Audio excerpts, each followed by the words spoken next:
Today, we are really excited because we get to learn a little bit more about the Adobe tools that are available to us. And I think we have members of the Adobe team who are going to help us out. I see Spark just now connecting, but I think that must mean Todd and Bridget. And who else am I missing as part of your team? That's it. That's That's it. it. All right. Todd and Bridget, take it away. Sure. Good to be back in conversation with Washington State University. My name is Todd Taylor, and my business card for Adobe has the unusual title of Pedagogical Evangelist. I'm joined today by my colleague Bridget. Bridget, if you want to introduce yourself.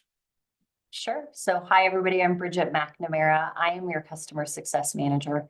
So, I have the pleasure of working with Washington State, understanding kind of, initiatives in our partnership and ways that we can support you, both from a faculty staff perspective to students. So, really excited that we have the opportunity to meet with you all today and hear from Todd, who can bring his expertise to the table. And I am also, I have to say, in every meeting, I'm also a Coug. So, happy to be here as alumni as well. Great. Thanks for having us. Good to be back virtually at Washington State University. I worked with Cliff and others in a special faculty learning community about a year and a half, 2 years ago. That was very successful and that led to you becoming an Adobe Creative Campus, which is very exciting for us and for you, I hope, which means that all of your students have access to Adobe. And that access has been enabled through something known as Adobe Express, which some of you might have known as Adobe Spark. That has become radically different than since the last time I was working with Washington State University. Just a little background on me to let you know where I'm going to be coming from. What I've been asked to do today is give a pedagogical overview of Adobe Express as this actual sort of breakthrough application that enables transformation at scale for any faculty member, any instructor in any discipline at any level, anywhere across the curriculum, online, in person, doesn't matter. This new platform that is Adobe Express is so powerful and versatile and easy to use that it's appropriate for doing really interesting things anywhere across the curriculum. I am still technically a faculty member at the University of North Carolina, Chapel Hill, where I used to direct the first year writing program. And when I joined the faculty in fall of 1997, and what we did beginning in fall of 2016 was that we had a group on campus tied to transformation and innovation and a new general education curriculum that had made, no surprise, what we goes by many different names, but at the time was made digital literacy a pillar of the new general education curriculum. And then we looked back, we looked at the curriculum, we said, how are we going to obtain that? How are we in concrete ways going to bring those multiple literacies and abilities to our students? And the result of that was that the first year writing program became this threshold experience that everyone on campus shared, so that in that course, you're doing the very traditional things around language and communication and research, and especially evidence-based reading, data-based writing, so that we were doing those things, but the focus was on doing them better and more powerfully through new and emerging technologies. And so that's what I like to start every sort of conversation about, is thinking about the big picture. The big picture here isn't which button to push in Adobe Express or in a piece of software. The big idea here is, what's the transformation you want to see? What sort of difference do you want to make in your classes, in your discipline, in your programs, that the new partnership at Washington State University can leverage the investments you made to try to do that. And so the conversations everyone is having, and this is the conversation that led to you becoming an Adobe Creative Campus, is around student-centered, future-facing, transformative teaching and learning opportunities. And just to kind of get to sort of what that looks like, what's the destination that so many people have in mind, it's creating teachable moments everywhere across the curriculum for students to have experience with all kinds of emerging technologies. And of course, AI is the latest one, generative AI in particular, so that when they graduate, they have a narrative, a story to tell. They have some facility and fluency with these technologies. And I assume that's probably why most everyone is on this call today, because they share that vision for transformation. And so this is the portfolio of a former student of mine. Her name is Valentina Arizmendi. She graduated in June of 21. She took my first year English class in fall of 2017. And this is the first project she did when she came in her first semester at UNC.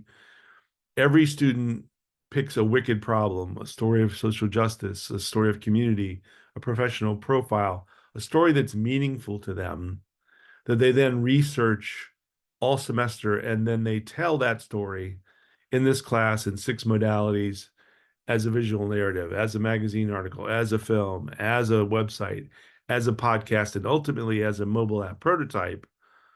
They tell the same story in 6 modalities from 6 different perspectives.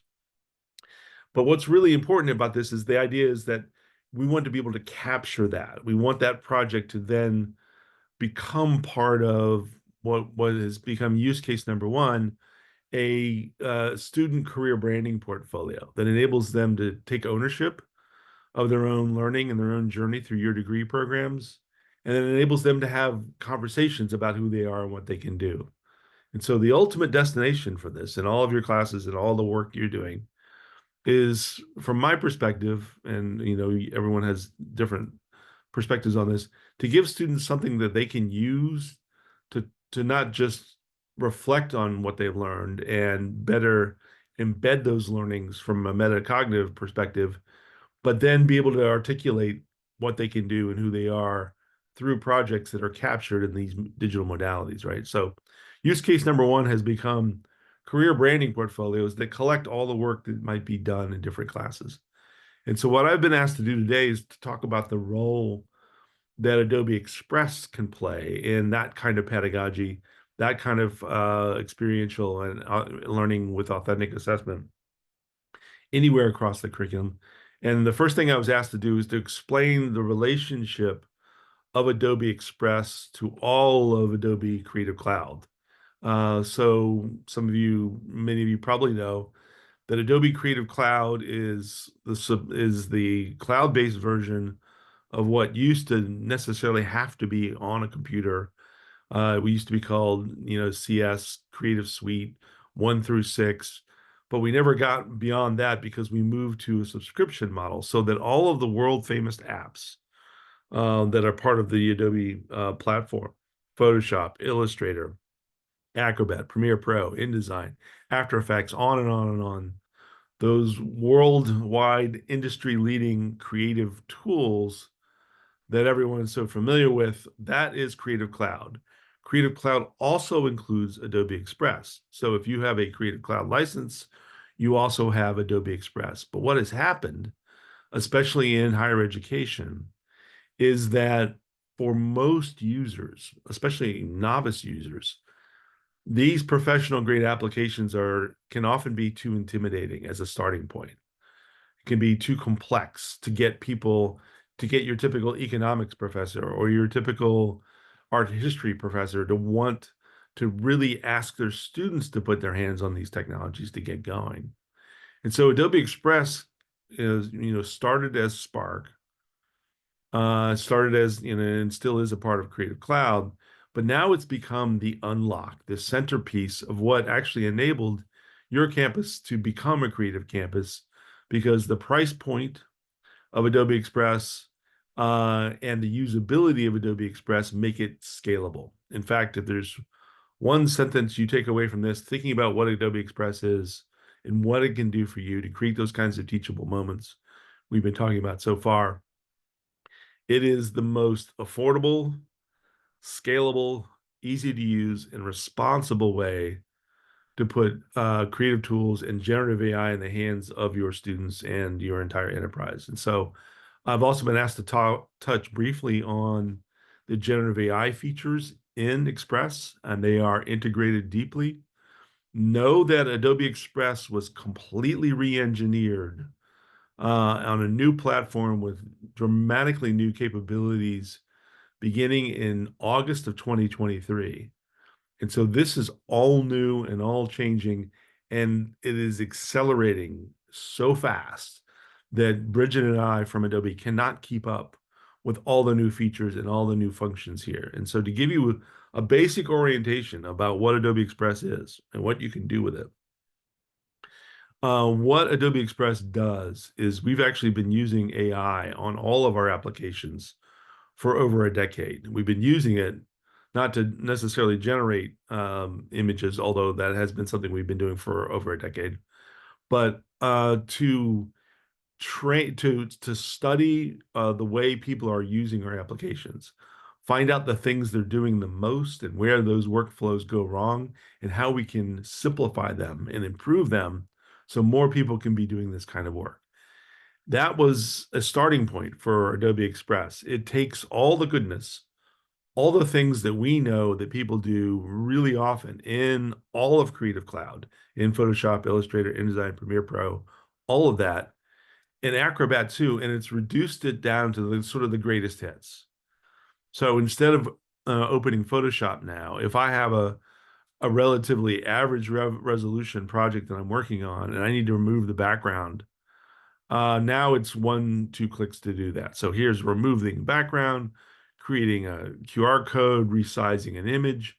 We know that these are the things people do most often in Creative Cloud. Making logos, converting from a PDF, organizing pages, combining files so you don't have to open Acrobat, removing objects from an image. You get the idea. We put them all here on the top shelf. So boom, 1, 2 click, 1 or 2 clicks, you're in, you're out. And I'll just give a quick demonstration of something, I did, 20 years ago in Photoshop, but now is here. I've clicked once to pick remove background. I clicked 2 to pick an image. And so this is my headshot. I want everyone to watch real closely and real quickly, because when I click open here, it's going to remove the background on my headshot in real time so fast. There it is. It's gone. Now, I don't know how many of you out there raise your hand and, have some sympathy here. What it took to do this in Photoshop, even 5 years ago, was annoying at best. Pixel by pixel, trying to get rid of every single frame and feathering aspect of this, and here it is. And so that's cool. We like that. But really, this is just the tip of the iceberg. This is just the beginning of this, because see this button right here, open an editor. I was at EDUCAUSE in fall of 23 when I was doing this very demonstration, and I said, there's a new button there. No one told me it was arriving.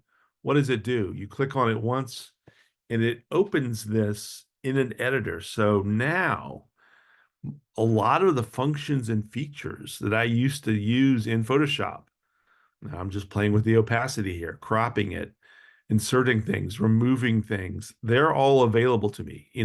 All the basic adjustments for contrast and brightness and saturation and those kinds of things, they're all here. This is 3 clicks so far to get to this to get to this place, right? And so what I've demonstrated for you here is that what Adobe Express is sort of this all-in-one editor for images, for posters, for presentations, for web pages, for video, for even character animation, that all comes from the coding insights and the workflow insights that we know from the power, full grade applications, is now in Express in 2 clicks. And this is incredibly important for students and student success and student-centric pedagogies, because it's web-based, cloud-based, nothing to download, nothing to install, works on a Chromebook, works on a mobile app, works on a laptop, all the same. So there isn't that barrier that used to be present when you had to have some pretty strong hardware to be able to do these kinds of moves. In fact, 10 years ago, I couldn't have Photoshop and Illustrator open at the same time without them crashing, right? So it's a very new day, and this power is only going to be increasing. So that's the basic concept of Adobe Express. It's not only having these features such as remove background, but it's then this one-stop shop for taking, for instance, that image I just edited and then eventually making it a video and then animating the video and then adding a character animator to that video and then embedding that video into a presentation and then embedding that presentation into a website, all within the space of Adobe Express. And so it's incredibly powerful. And I don't mean to overwhelm you, but that's just the basic concept, right? And so what we have here with Adobe Express, especially as a creative campus school, is a well-coordinated combination of professional resources, and we'll be sure to leave some of those with you, um, to make it easy for any instructor in any class to get running with this, and simply and easily. Creative. Bridget, will you put in the chat pod the link to the creative skills badges, and I'll get to that later. And then also the faculty piece from the Adobe Education Institute, and I'll pull this up. But I want to be sure they're in the chat pod so people can refer to them later. We have end-to-end faculty development if you want to go deeper on any aspect of this. We also have micro-credentials and badges for faculty that match what students can do. So if you want to do podcasting, you can assign your students the podcasting module from Adobe, so they can complete that. They can get a little credential. And then there's also a module that teaches you how to teach that unit if you want to take a deeper dive. But you don't need to go very deep to get started. In fact, kind of what I want to do today is demonstrate that any one of you tonight with this one URL that I'm going to put in the chat pod, and I don't have a QR code for it. I'm going to just copy the link. This is all you need to get started in minutes. And so in the chat pod, I'm calling this 10 simple steps. And I'm putting the URL there and I'm sending it to everyone. This resource is what we're going to spend kind of most of our time on today. It's designed to be a lesson plan. Anyone can put this URL in front of any class and say something along these lines. This is even copy that you can, remix for your assignment or syllabus or, and whatever it might be. For this assignment, learners have the option to create and share their work as an Adobe Express page instead of just using a word processor or a slide deck. Now, everyone on your campus has access to Express, so there's different rules for how they log in. But let's just stop and think for a minute. Think about something on the syllabus, an assignment, a research paper, a research project, even a lab report. And you're thinking, well, it's kind of gotten stale, and I want to do something transformative and innovative. And in the first time you try this, I suggest saying, okay, here is this tutorial. That's what this lesson plan is. It's a tutorial that has these 10 steps that enable any student to complete your assignment, you following these 10 steps. So if you're an economics professor, you're not teaching software. You're not taking any time to teach students how to do this. You just give them this URL and you say, look, if you'd rather turn in your work this way than in a word processing document, go for it. And then see what you get. And what I have found is that the differences are significant because students find this much more engaging. They find it much more relevant. And we can talk at the end of this, our conversation today about why that might be. But because it's more engaging, they go deeper and they are better achieving whatever the learning outcomes are for that project and for that class because of the nature of this assignment. And it isn't the case that you necessarily have to completely reimagine your rubric. In fact, in one way of thinking about it, The rubric doesn't change because you're still trying to get to the same outcomes. It's just that you're doing it through a different modality. This also includes a video of me going through the steps that I'm going to go through here. But it's just this simple as a really, really easy place to start. The other reason we start here in Express, even though you can do many things, you can do presentations and infographics and video and to some extent podcasting. You can do all of those things in Express, but we're starting here because this is the most analogous. It's the closest thing that compares to modalities and genres of academic work that we're already doing. And this is really important to appreciate. Adobe Express, compared to lots of other ways to create light and accessible content, is really, really good at long form evidence-based work. It's therefore very, very good at for higher education. There are a million ways to create a TikTok video and an Instagram post. Students don't need help with that. They've already got that down. The space I find that students need new ideas to engage is thinking about, again, long form, uh, detailed research and data-based work, information-based work, evidence-based reasoning that are of the kind that your typical research paper or report would be in. So what I'm doing is in this tutorial demonstrating how any sort of paper assignment could be reimagined as a digital format using Express. And so what you're looking at right here is literally an Express web page. It's the tutorial steps 1 through 10, and you can follow them on at your own pace outside of this, and you can use this resource later. And you can also follow the video to figure out how to do this. The idea being that once you start here, you start simple, then you can grow with the different kinds of things you're trying to accomplish through Adobe Express. And what I find, one of the reasons I find this is so compelling is because in my experience, students know the difference between busy work or work that's meant to only please a teacher and sit on a shelf that's purpose is merely just academic assessment or academic, sort of motivation to read a book or conduct a study. This is what CNN is currently publishing in their digital long form, evidence based, but also visual narrative work, which I think finds this is what they're this is what we need. And this is what digital storytelling looks like at CNN. And this is exactly what any student can do in minutes in Express, the same exact kind of thing, right?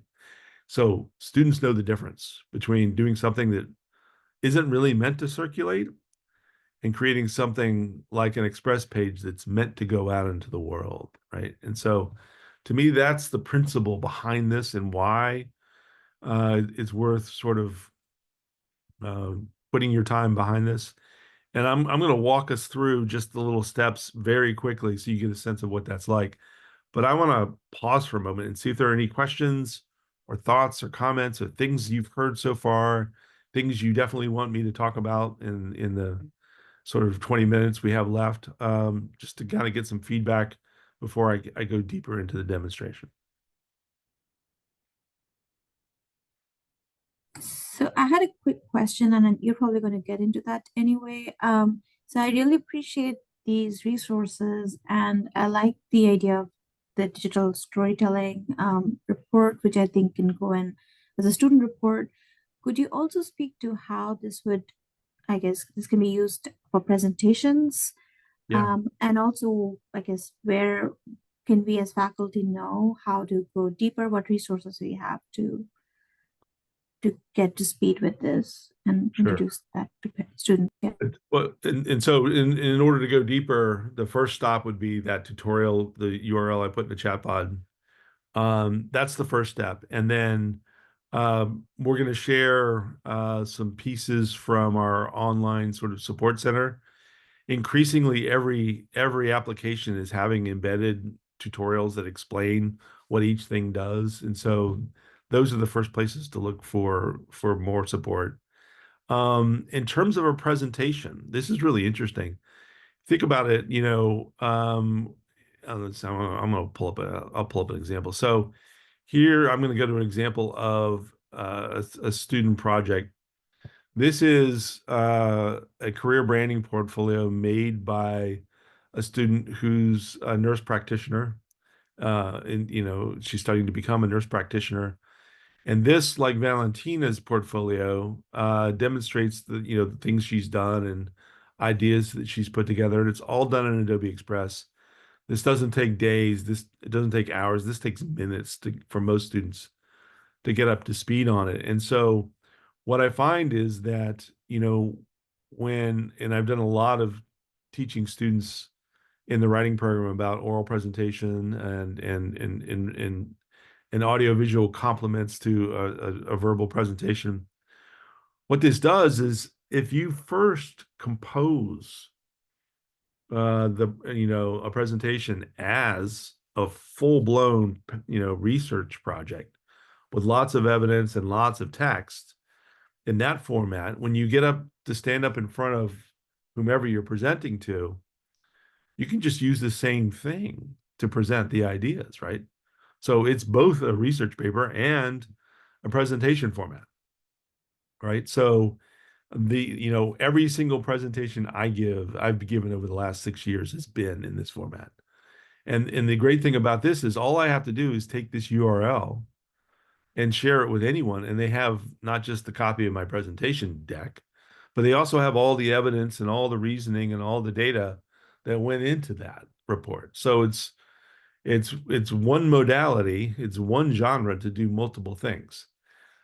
That is not the only way to do a presentation in Express.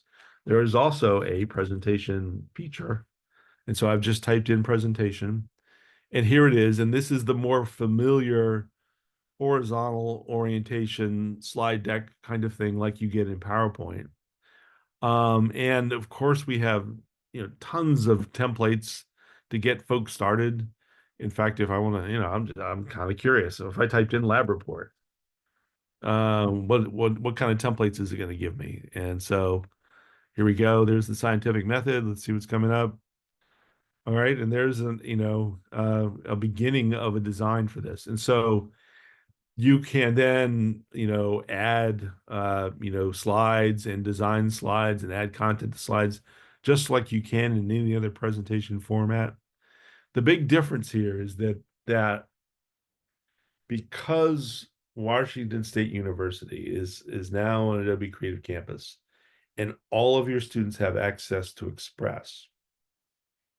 The difference is, and this is the way I looked at it as a writing program administrator, Todd Taylor in his class of 25 digital storytellers, I can pull together whatever freeware and software I need, but I can't scale that across 250 sections, 105 instructors, and 5,000 students. And unless I know that everyone is on an equal playing field, everyone has access to these foundational and fundamental technologies, and they're not going away.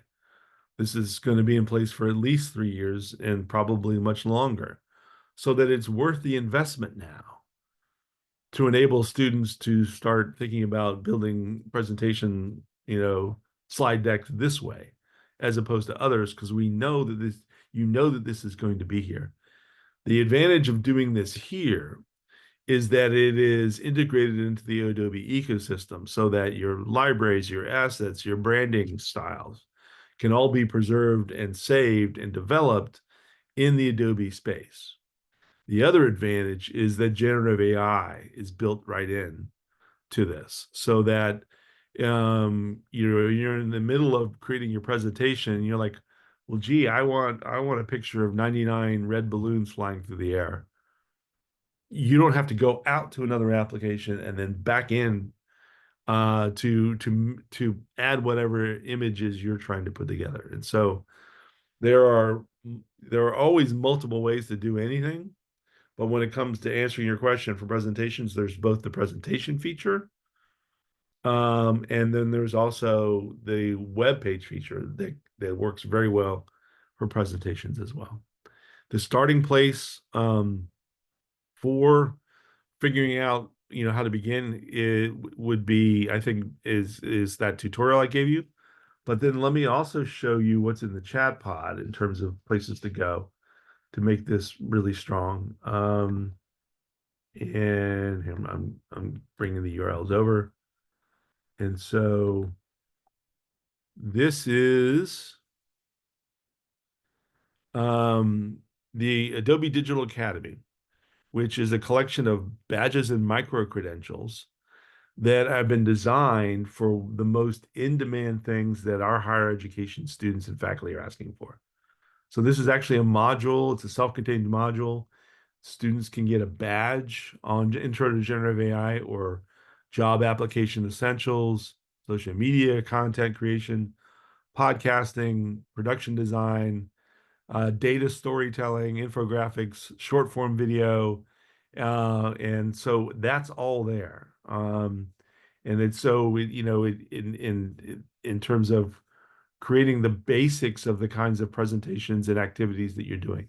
And then here are, in the Adobe Education Hub, courses on how faculty can teach things such as digital imaging basics or creating graphs and visual data that complement those badges that students have. And so those are the two next places I recommend you go for this kind of deeper dive, because it's all coordinated and it's all thinking about especially principles of teaching and learning, and not necessarily just the quickest way to operate software.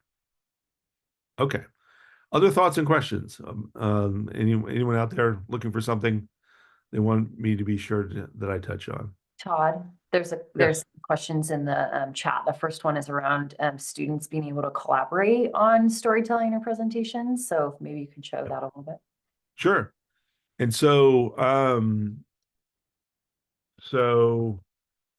there is, in the presentation feature itself, there is full-time, real-time collaboration. Start. Here we go. Sorry. I'm going to give you an example of that. So, templates. Here we go. And so here it is. Here's a presentation, and I think this will show, but I can go here to share. Oop, it's taking a second.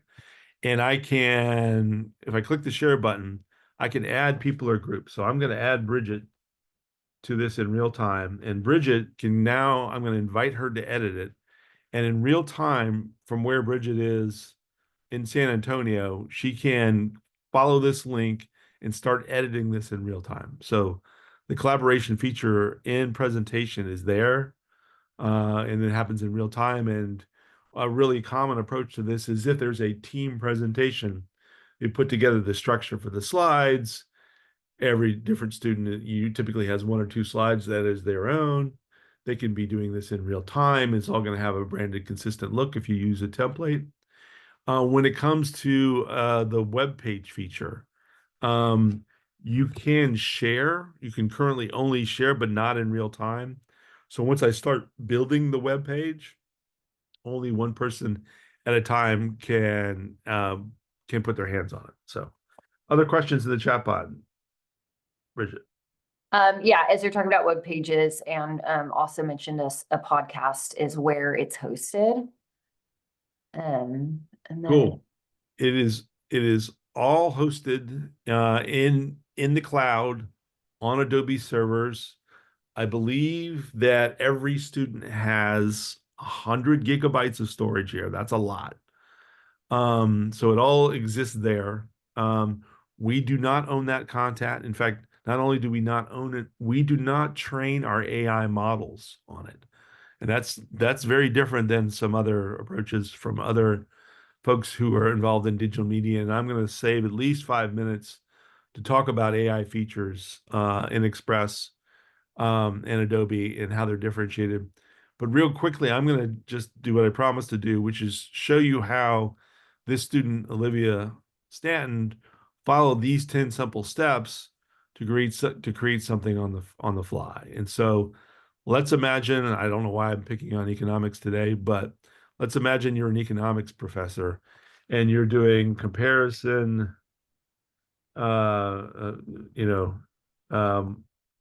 comparing macroeconomic, don't type in public, economic uh, um, models to explain GDP. And then that's what the assignment is, right? And so here it is, typically this would have been done, on a word processor. Back in my time, I would have done it on a erasable bond. I'm that old.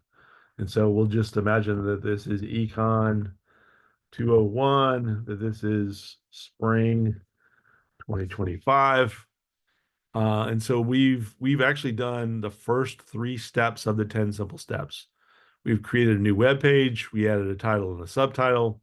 Now we're going to add a decorative cover image. And so I'm just going to type in. I'm interested to see what will come up if I just type in GDP. So see what happens. So notice how easy this is to do. I just click a plus button. I can upload my own documents if I wanted to. I could get generative AI to create documents. But here's one that I like. And this is 2 minutes that it took me to get to this point. And it's processing, but when it comes into focus, what you're going to see here is what looks like what they do on CNN.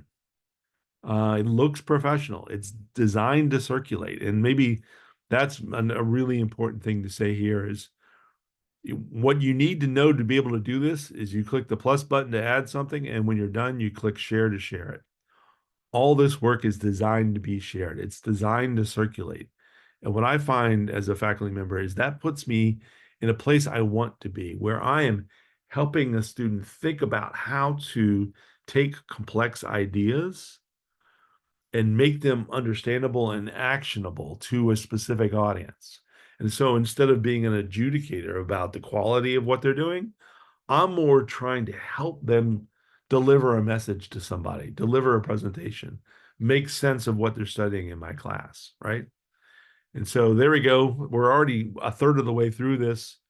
Here's where disciplinary differences come together, is in the way you structure the assignment. What are the different organizational schemes? Is it structured like a lab report, background, introduction, methods, results, analysis, conclusion? Is this a journalism structure? Who, what, where, how, when?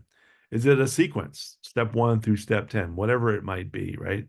And so now when you start building this, you want to add sections and subsections. And so we might just call this background as an introduction. And then once we create that text, we have very familiar things in terms of formatting that. It is important to focus on the difference between H1 and H2 headings. H1 headings are machine readable. And so in terms of accessibility and downloading this as a PDF that can then be machine readable for people with different abilities, your selection of these headers and these formatting choices is important. So we can just imagine, you have section 1, section 2, introduction, model 1, model 2, model 3, conclusion, whatever it might be. And that is the structure, the textual structure for this that gives it disciplinary specificity. But now here's where we're getting to the heart of why we're doing this in many ways in the first place. It's because the DNA of digital media, the essence of it, is that it combines a visual narrative with a textual narrative. And we have lots of experience in higher education teaching the textual narrative.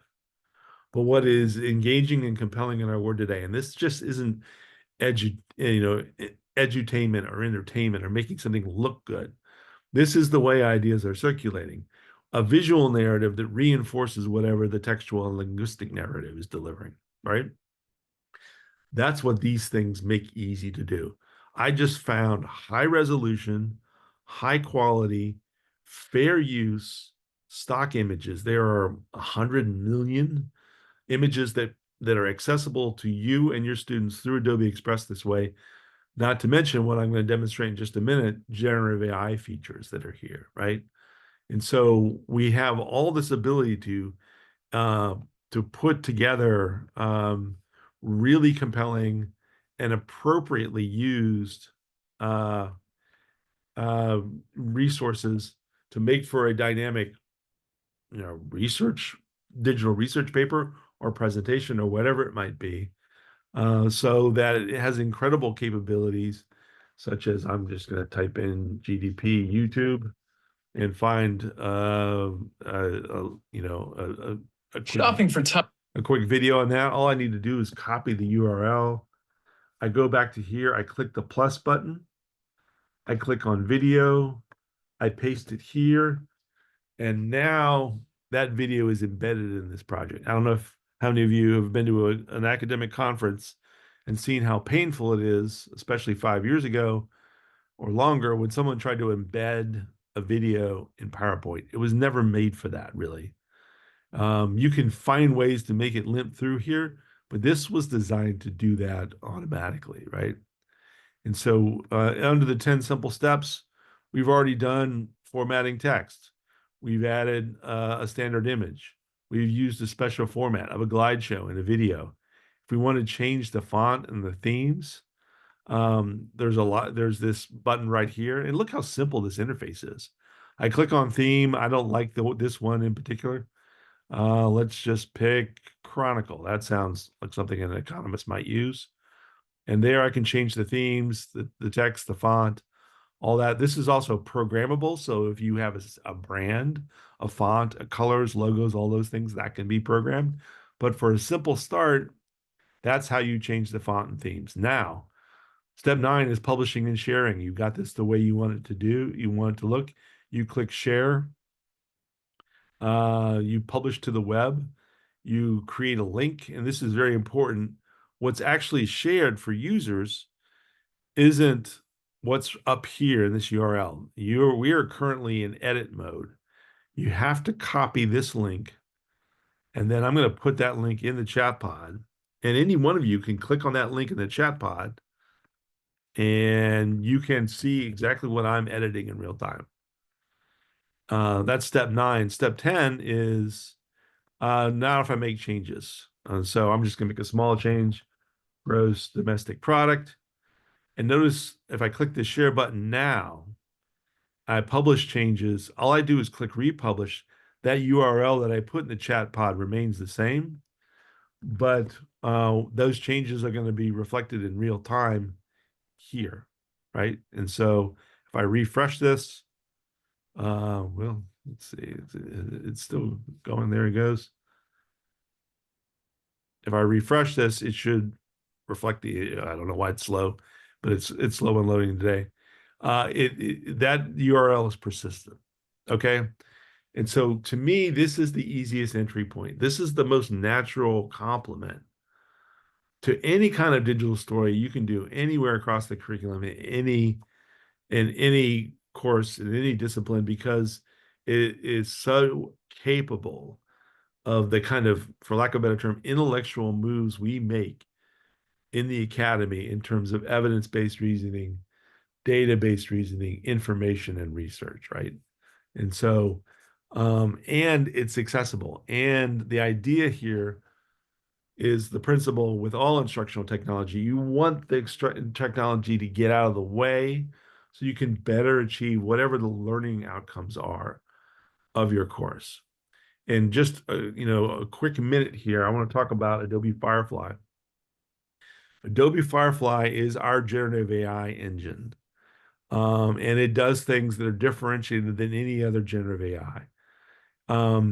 Because this is proprietary to Adobe. This is our own engine. And we have trained these models on data that we absolutely have intellectual property rights to do, which is different than the way most every AI model out there today is operating. Most AI models have a disclaimer that says that this is experimental, that this actually isn't safe for commercial use because of the way they've trained their models. They've scraped the entire internet without any respect for anyone's intellectual property, and they've used it to develop their models. That's not what happens in Adobe. And that fact alone means that when you put Express in front of your students, you can have confidence that it is the most responsible, ethical approach to generative AI out there today. And we have lots of documentation to back that up, as well as Adobe's commitment to what's known as content authenticity, being able to tell when something is a deep fake, being able to tell when an image has been created using AI, so that the images you create anywhere in Adobe have what you might think of as an attribution string or a citation or a nutritional label that says who created it, how, where, how, and when. So you can verify the authenticity of something.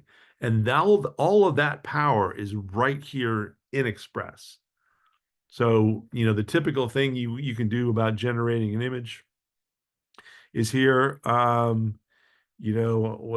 Let's say I want 99 red balloons from our opening song, Across the Sky. And thinking about that, here it is. It's all here. And thinking about that, the fact that that was the German version of it, I didn't point out, but the presentation feature, you can compose the whole thing in whatever your first language is, and then you can hit translate, and it will translate to something like 130 different dialects.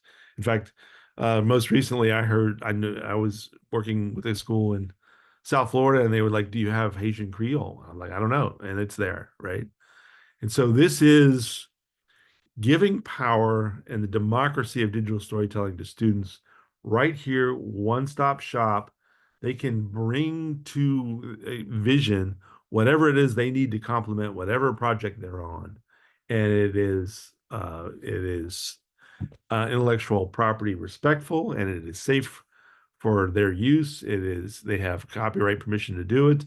And more than anything, the beauty of this is it now creates teachable moments so that students can reflect on the choices they're making with these technologies, so they can become critical, ethical, agile users of these technologies and not just rip off what's easy to get a hold of because it's expedient. So that's the quickest overview I have in mind. Any quick questions before we're out of time?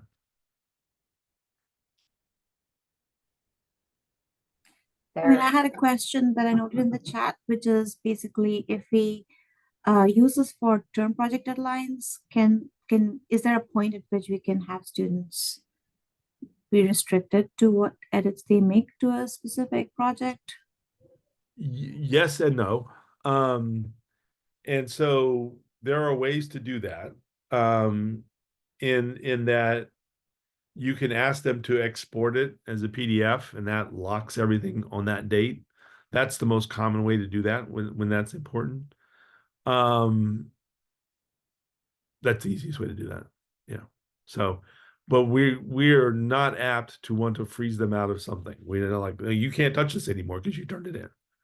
But good question, because that's important to a lot of people. So, but the fail safe on that is export it as a PDF, and then you have a document literally of where it was at one place in time.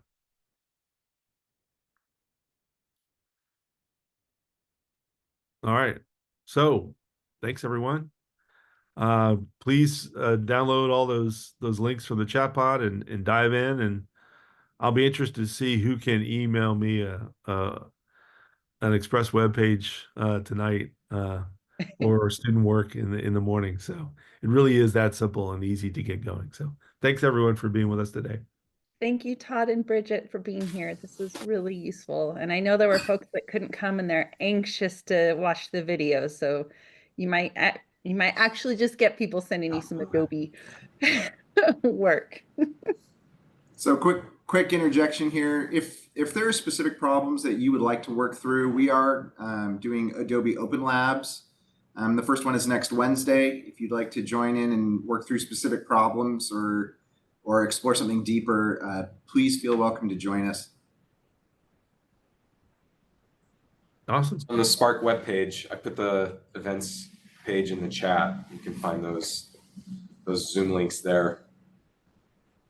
Yeah, I call it Spark about once a day myself. It's hard to